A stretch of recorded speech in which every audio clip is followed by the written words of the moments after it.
Headlines of VTV News. Prime Minister requests stable power supply during peak summer period. BINH province seeks to promote export value of tuna.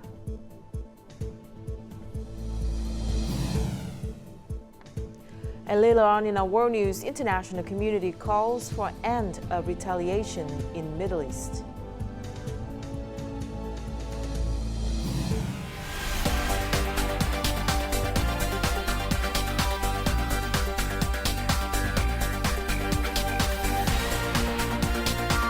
Broadcasting from Hanoi, the capital of Vietnam. VTV News starts right now. Hello there, this is VTV News coming live to you from Hanoi. You're with me, Lina Pham. On the morning of April the 20th, Prime Minister Phạm Minh Chính chaired a meeting of the standing government requesting to ensure a stable power supply during this year's summer months, as production and business are on the path to recovery and are preparing to enter the peak hot season. Electricity demand in the months of May, June and July is expected to grow up to 13%, much higher than the planned 9.6%. Concluding the meeting, Prime Minister Phạm Minh Chính emphasized the need for diversification and the mobilization of all possible resources. The Prime Minister proposed maximizing the exploitation of raw materials like coal, gas and water. He encouraged coal-fired power plants to purchase as much coal as possible for domestic electricity production before considering imports. Additionally, hydroelectric projects should aim to conserve and store as much water as possible. The petroleum group is responsible for securing oil and gas fuel sources. The Ministry of Industry and Trade needs to promptly address and resolve the issues present in the decree and circular. Additionally, they should submit a proposal to the government for a decree on direct electricity trading within this month. Regarding power transmission, the Prime Minister requested an immediate acceleration of the 500 kilovolt Quảng Trạch Phố Nối line project. He asked for a careful review of each stage to handle related issues, aiming for completion before June the 30th next year. Lobsters from Vietnam have gained regional popularity, largely driven by demand from China, a major importer of Vietnamese seafood. Lobsters are progressively forming a significant part of the high-value seafood segment, contributing to the country's turnover of $2 billion. This favorable export trend stimulates growth in lobster farming hubs, as highlighted in our report from Phie province.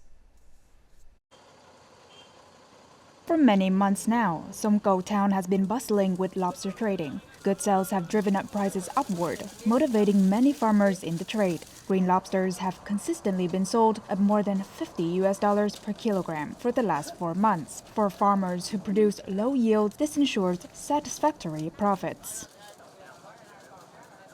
The prices of lobsters are rising. It's been a fruitful farming season for us.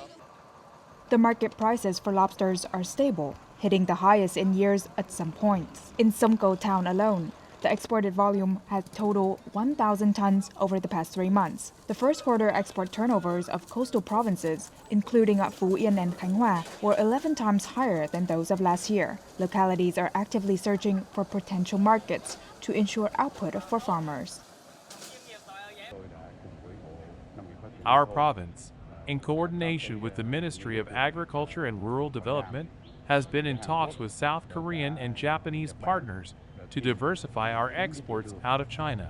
While these two markets are characteristically demanding, we must comply with the regulations to have our products successfully exported.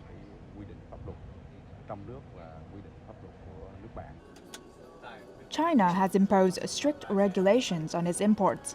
In response, the local agricultural sector has increased its efforts to comply with these regulations, particularly for shrimp exports. At the same time, the seafood industry has been raising awareness about fisheries law and introducing new management measures. Compliance with regulations for marine farming, mandatory registration for farming, and a certification for food safety are also vital. In addition to lobster, tuna exports also showed remarkable growth in the first quarter, exceeding $220 million. However, enhancing export value continues to be a challenge for several South Central provinces. It's crucial to find solutions to this problem, given that the region is Vietnam's largest seafood catchment area. In recent years, fishermen in Binh Dinh province have introduced measures to improve the quality of their tuna catches. They use pulse generators sourced from Japan to stun the tuna before harvesting. However, the high cost proved to be a barrier for many fishermen to utilize this machine. The introduction of a locally manufactured pulse generator largely solved this pricing issue. This generator is efficient. It's made using Japanese technology. It has been used on the last 2 fishing trips. The Provincial People's Committee has announced a support initiative for local fishermen. They will subsidize 50% of the costs of purchasing new shock generators with Japanese technology, with a maximum discount of $600 per ship. The committee will also cover 50% of the costs linked to the renovation of tuna storage systems with nanotechnology, with a cap of $3,000 per ship. Regarding the freezing system, we have worked with local agricultural authorities and ship owners to invest in 2 nano-freezing ships. These help store the tuna in the best conditions until it arrives for processing. We have plans to invest in 30 more similar ships, but we will need state support to make it work. We aim to establish a value chain for tuna through joint efforts from Evertrust Binh Dinh and local fishermen. We seek to increase export value and generate income for the fishing community. Binh Dinh province is the country's largest tuna processor, producing over 11,000 tons annually. Local authorities are inviting investors to engage in premium tuna processing to enhance the export value of this product. In Dong Nai province, from March until now, some farmers have begun harvesting durian earlier than usual. Despite the main season not being underway, traders are placing orders with increasing prices daily. The current price is approximately $2.75 per kilogram. The Xuân Định Durian Cooperative in Xuân Lộc district, which boasts a large durian area, is seeing high productivity on many farms this year, with estimates around 25 tons per hectare. The durian harvesting season in Dong Nai typically runs from May to July. Presently, most durian growing areas are still in the fruit nurturing stage.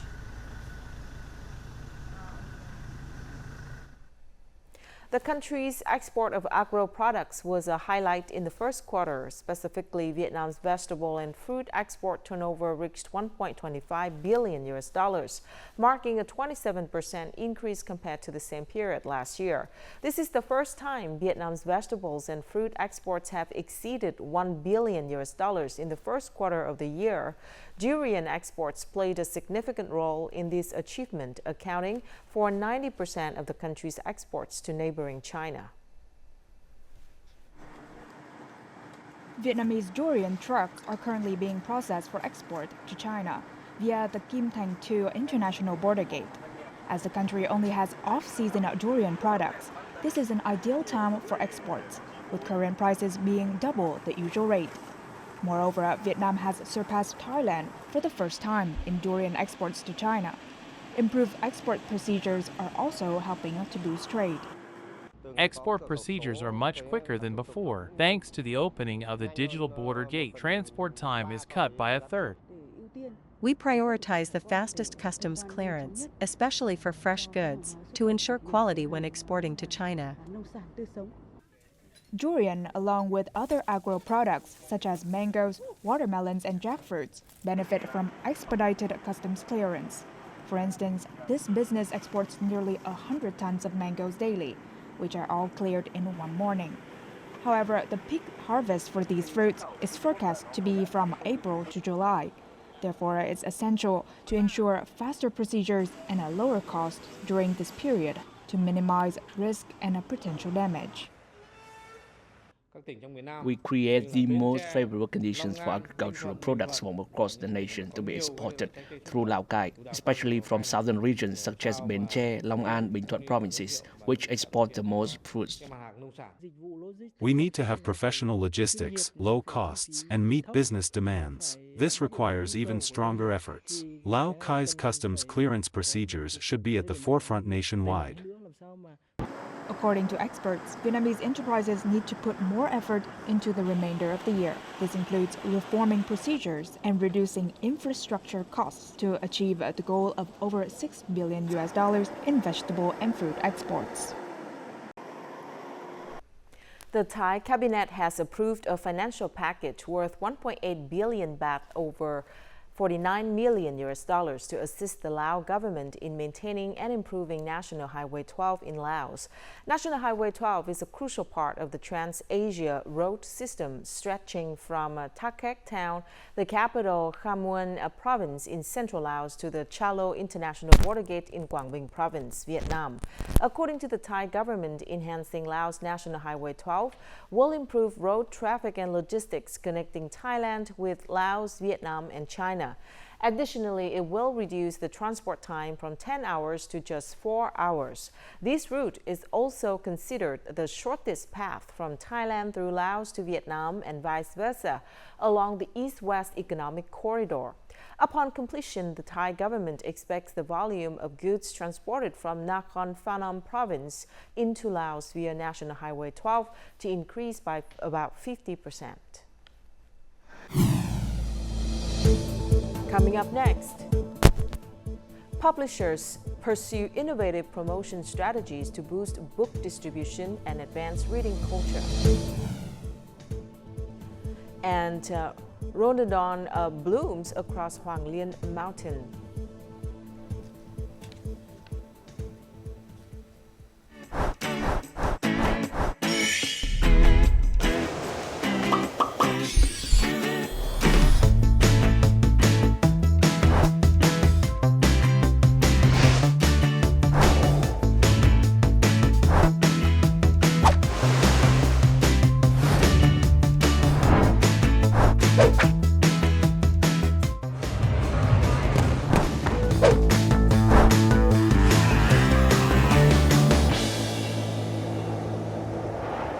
Welcome back to VTV News. The Hoa Sơn Water Plant in the Ninh Sơn district of Ninh Thuận province resumed water supply operations on April the 19th. This plant had previously ceased operations due to the Than River, its water source, drying up as a result of drought. To ensure sufficient water for plant operations, local authorities cleared the upstream flow of the Than River. They also constructed a water storage dam in the middle of the river adjacent to the pumping station. This water supply is anticipated to sustain plant operations for 10 days. If water shortages persist, the stored water from the Than River Lake will be pumped to the station. With this contingency plan, the province should have enough water for 1 month. Like the Central Highlands, the Mekong Delta regions are also experiencing a serious drought. The intense and prolonged heat has left more than 50,000 households facing water shortages for domestic and agricultural use. However, in Tiền Giang province, the community has joined forces to meaningfully support locals overcome their difficulties. Many community members have donated money or volunteered to provide free fresh water during the drought. The project was established in early April when water supplies began to dry up. So far, it has delivered over 3,700 cubic meters of water to people in need. Tap water stops running due to the saline drought.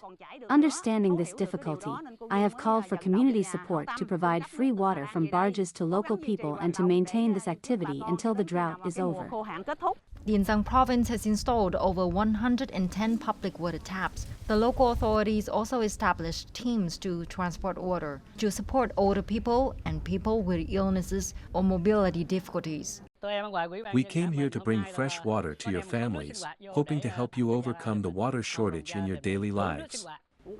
Local residents are extremely excited to get water in this drought-prone area.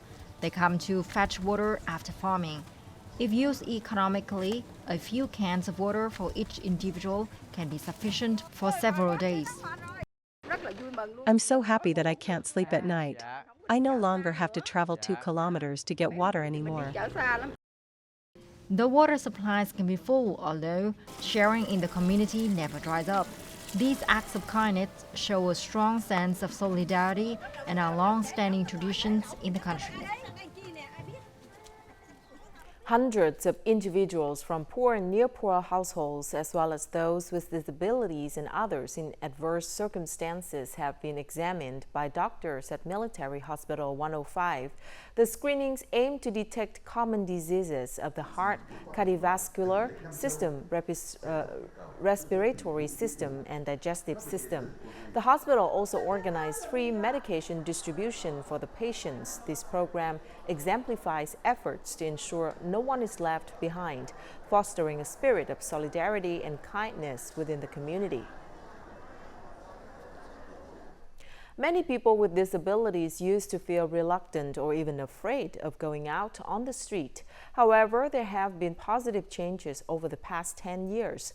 More public spaces are equipped with facilities for people living with disabilities. However, greater efforts are needed to support this vulnerable group in their daily lives. For the past few years, Đức Anh has traveled by rapid transit or electric bus. The entrance to the bus station is not too steep. The station's platform matches the height of the vehicle floor, or the vehicle's floor can automatically adjust. However, there remain many difficulties when walking along the street. It's a lot of pressure. Large vehicles obscure my vision, making it very difficult to monitor the road. Big curves or crowded sidewalks with vehicles or vendor shops make it very difficult for me to commute. Not only people with disabilities, but most people face difficulties when walking on the sidewalk with so many obstructions. Additionally, not all sidewalks have tactile paving for people with disabilities. Many roads have different functions, but no tactile paving guide paths exist for people with blindness. Vietnam issued a technical regulation on disability access to buildings and facilities 10 years ago.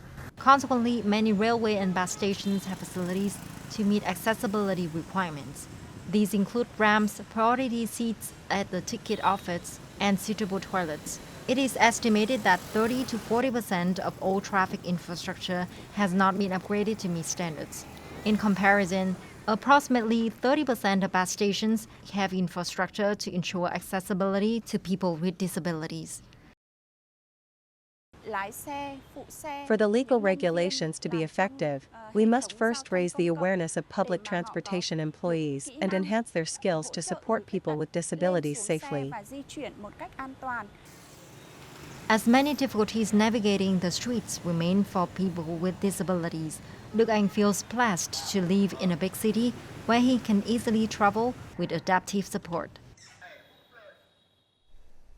Numerous activities are taking place nationwide to respond to Vietnam Book and Reading Culture Day on April the 21st. The public's interest in this event demonstrates that books and reading culture are still being encouraged and improved. While there is always an audience for good reads, solely appealing content is not enough. Authors also need to choose a strategic distribution method as books face competition from many other forms of information transmission and entertainment. With just one topic, readers are bombarded with numerous books from various authors and publishers. Normally, the more diverse the products, the more choices buyers have. However, in the publishing industry, such diversity can end up confusing readers. There are too many books on one topic from different authors, making it hard for readers to choose. The publisher has introduced more than 300 books in just 2 years of operation. While not all are successful, those that are require serious investment in promotion. Promotional media is crucial in book publishing. It is the key to selling products for any publisher. For small companies like ours, when requesting manuscripts from foreign publishers or Vietnamese authors, they all inquire about our communication plan for the product. Not only publishers, but also authors themselves need to actively promote their works to the public.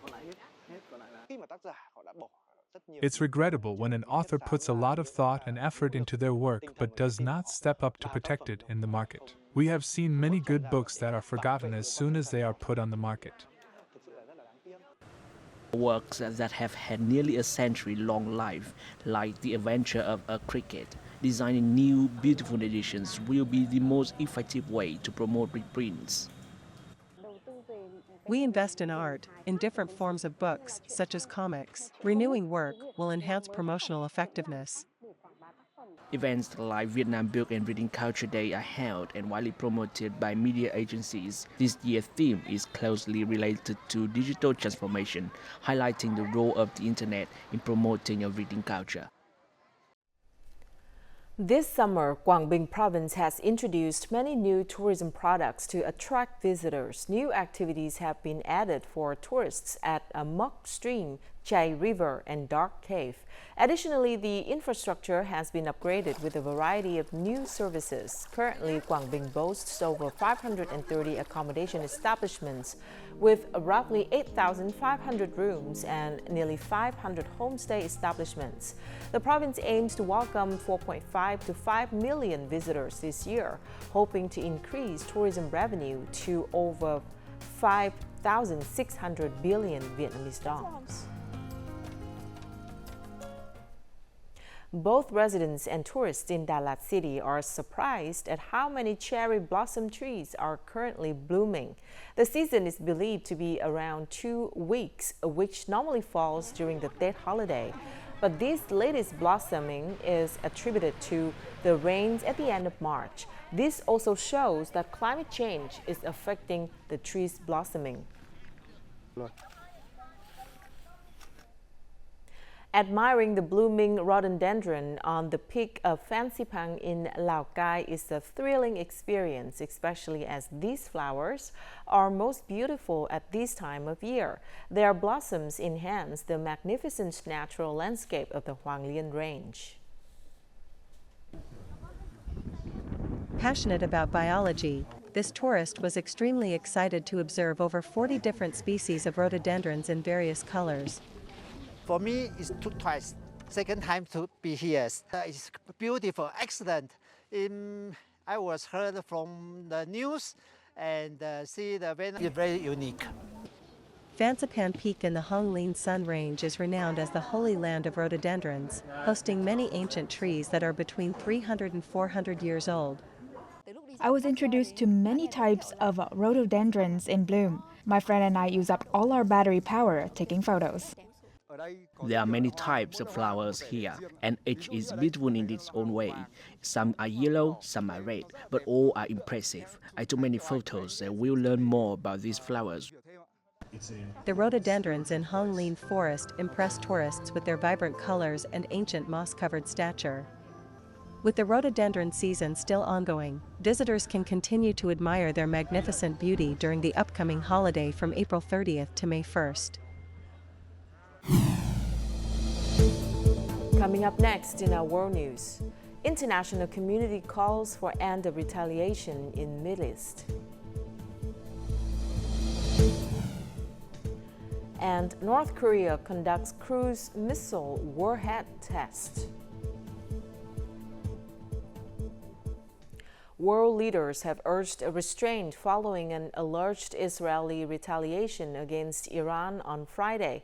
On that same day, UN Secretary General Antonio Guterres called for a halt to the dangerous cycle of retaliation in the Middle East. He appealed to the international community to collaborate to prevent any further developments that could lead to severe consequences for the region and beyond.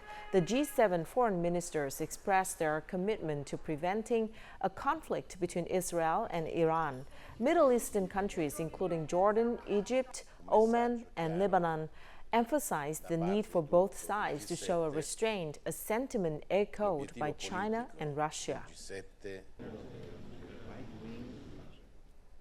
North Korea conducted a cruise missile warhead test and a test launch of its new anti-aircraft missile in the West Sea of Korea on Friday. The Korean Central News Agency announced that both tests were carried out to boost defense technologies in various aspects, such as the tactical and technical performance and operation of new type weapon systems.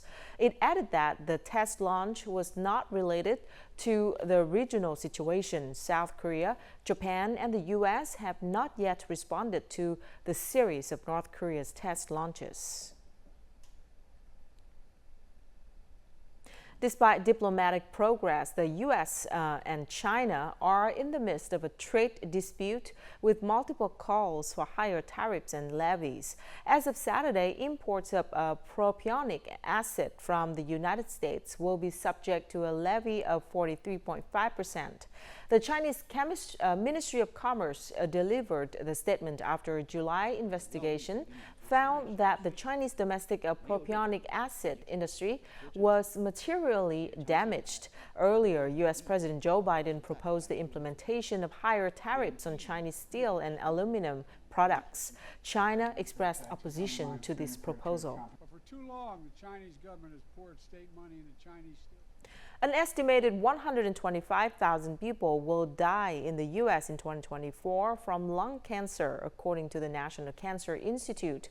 As with most cancers, doctors agree that early detection can save lives. Now, a group of medical experts in the U.S. is hopeful that a newly developed robot can detect lung cancer earlier with better accuracy.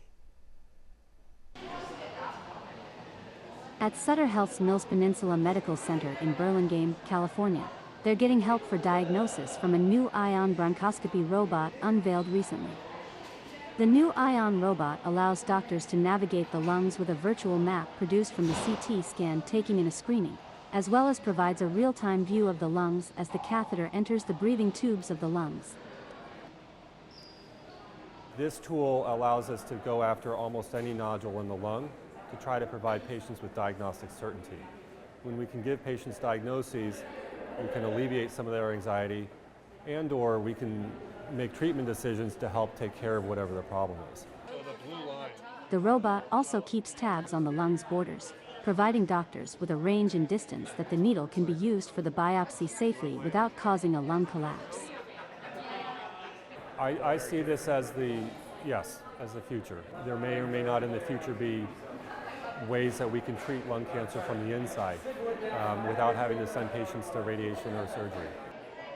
Lung cancer accounts for about 1 in 5 of all cancer deaths, according to the American Cancer Society. As with most cancers, doctors agree that early detection can save lives. For those patients whose screenings have detected troubling signs, doctors hope that they can produce a more accurate diagnosis by more easily finding those nodules in the lung to take a biopsy. And now let's take a look at the weather forecast.